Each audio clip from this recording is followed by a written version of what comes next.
আসসালামু আলাইকুম ভিউয়ার্স, আপনারা সবাই ভালো আছেন। আজকে আমি ফুটিং সম্বন্ধে বিস্তারিত আপনাদেরকে আমি ধারণা দেব।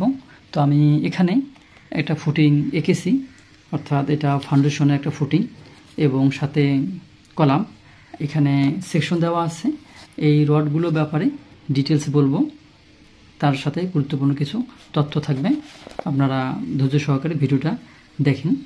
আমাদের এখানে যে আমরা ফুটিংয়ের সাইজটা নিয়েছি, এই সাইজটা আমরা লিখতে পারি। আমাদের এই দিকে আমাদের 6 ফিট, আমরা 6 ফিট নিলাম। এখান থেকে আমাদের এখান পর্যন্ত আমাদের যে মাপ, সেটা আমাদের 6 ফিট এবং আমাদের যে শর্ট মাপটা আমরা এখানে এটা আমরা 5 ফিট বা 4.5 ফিট, আমরা 4.5 ফিট দিলাম। কিন্তু আপনাদের ডিজাইনে যেটা থাকবে সেইভাবে কাজ করতে হবে। শুধু আমি বোঝার জন্য এই মাপগুলো দিয়ে আপনাদের ইন্ডিকেট করতেছি। এবার আসি রড সম্পর্কে। আপনারা জানেন যে বেজে রড 16 মিলি, 20 মিলি এর উপরেও অনেক সময় হতে পারে।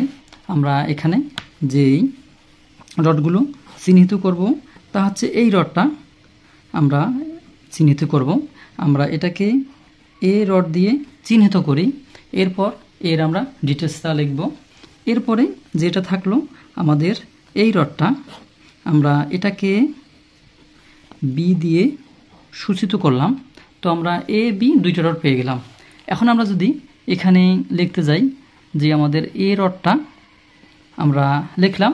আর এখানে একটা গুরুত্বপূর্ণ বিষয়, তা হচ্ছে বেজের যখন আপনারা কাজ করবেন তখন অবশ্যই এই লং রডটায় প্রধান রড হিসেবেই প্রথমে আপনারা স্থাপন করবেন, এর উপরে শর্ট রডটা স্থাপন করবেন। অর্থাৎ এখানে কিন্তু আপনাদের মেইন রডটা হচ্ছে লং রড, যেহেতু এখানে এটা বেস আর স্ল্যাবের ক্ষেত্রে শর্টটা হচ্ছে মেইন।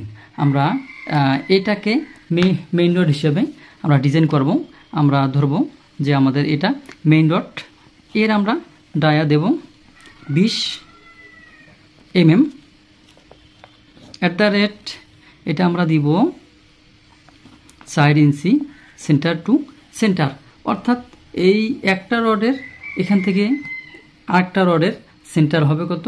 4 ইঞ্চি। অর্থাৎ এই দাগগুলো 4 ইঞ্চি হবে এবং চক দিয়ে এই দাগগুলো দেওয়ার পরে আপনারা এই দাগে দাগে রডগুলো স্থাপন করবেন।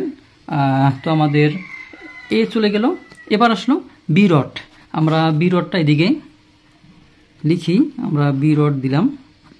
দেওয়ার পরে আমরা এর ডায়াটা, যেহেতু আমরা এটা মেইন রড ধরছি বেজের ক্ষেত্রে এবং বিটা আমরা বাইন্ডার হিসেবে ধরছি, সেহেতু আমরা বি রডটা ধরব 16 mm। এই রডটা আমরা 6 ইঞ্চি সেন্টার টু সেন্টার দিলাম।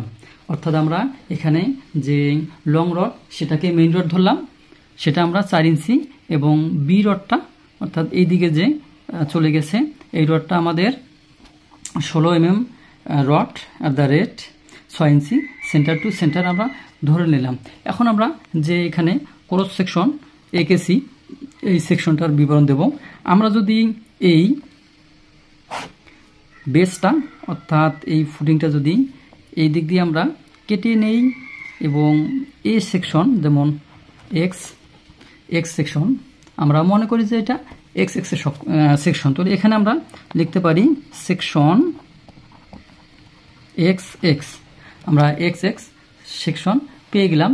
এবার আসি এখানে রডটা আমরা চিহ্নিত করব। আমরা যেহেতু এই মাপটা আমাদের বড়, এই মাপটা আমাদের 6 ফিট, তো আমরা এই যে রডটা প্রথমে স্থাপন করলাম এই রডটা কিন্তু আমাদের এই, এবং এর উপরে যে রডটা আমরা স্থাপন করলাম এই রডটা আমাদের বি। আপনারা অবশ্যই খেয়াল রাখবেন যেন উল্টা করে অথবা ইচ্ছা মতো মন মতো যেন এই রডগুলো সাজানো না হয়, আপনারা খেয়াল রাখবেন। আমাদের এই রডটা মেইন আমরা আগে স্থাপন করব, এর উপরে আমরা বি রড স্থাপন করব। তো আমি এ আর বি রড দিয়ে দিলাম।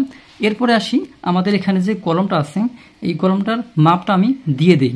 আমরা এই দিকে মাপ ধরি আমাদের 18 ইঞ্চি এবং এই পাশটা আমরা 12 ইঞ্চি। তাহলে আমাদের কলম সাইজটা আমরা লিখতে পারি, এখানে আমরা লিখতে পারি যে কলম অথবা সাইজ অফ কলাম আমাদের কয় 18 ইঞ্চি ইন্টু 12 ইঞ্চি। আমরা 18-12 কলম এখানে আমরা এঁকেছি। আমি কলমের এখন রডের হিসাব দেব। এখন আসি আমরা যে রডগুলো ব্যবহার করব কলামে, সেই রডগুলো আমাদের অন্তত পক্ষে 16 মিলি ডায়া হতে হবে। আমরা এখানে যেহেতু রডের আলো সেকশন থাকে, আমরা এখানে শর্ট করে দিয়েছি।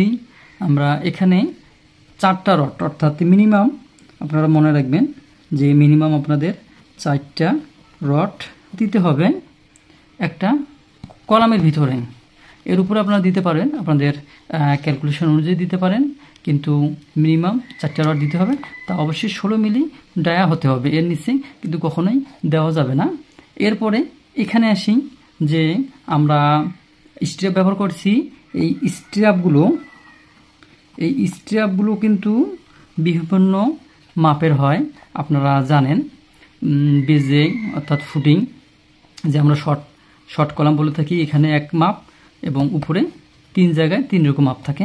তো আমরা যেহেতু ফাউন্ডেশন নিচে আমরা এগুলো 10 মিলি দেব ডায়া, 6 ইঞ্চি সেন্টার টু সেন্টার আমরা দিয়ে দিলাম।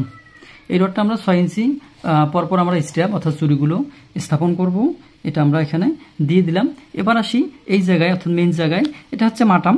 এই এল অংশটা দেখতেছেন, এটা কিন্তু মাটাম দেওয়ার পরে মাথাটা একটু ভাঁজ করে দেওয়া হয়েছে। এটা দিলেও হবে, ভাঁজটা না দিলেও হবে, তো আপনারা দেওয়ার চেষ্টা করবেন। এখান থেকে এইটা আপনাদের ডিজাইনে দেওয়া থাকবে, অথবা যদি না থাকে তাহলে আপনারা 18 ইঞ্চি দিতে পারেন, অর্থাৎ 1.5 ফিট আপনারা দিতে পারেন। তো আজকের মতো ভিডিও আমি তাড়াতাড়ি এখানে শেষ করব, যেহেতু ভিডিওটা লং হয়ে যাচ্ছে। এই সম্বন্ধে ভিডিও আমি আবারও পরে বিস্তারিত দেব। আজকের মতো এখানেই শেষ। আল্লাহ হাফেজ।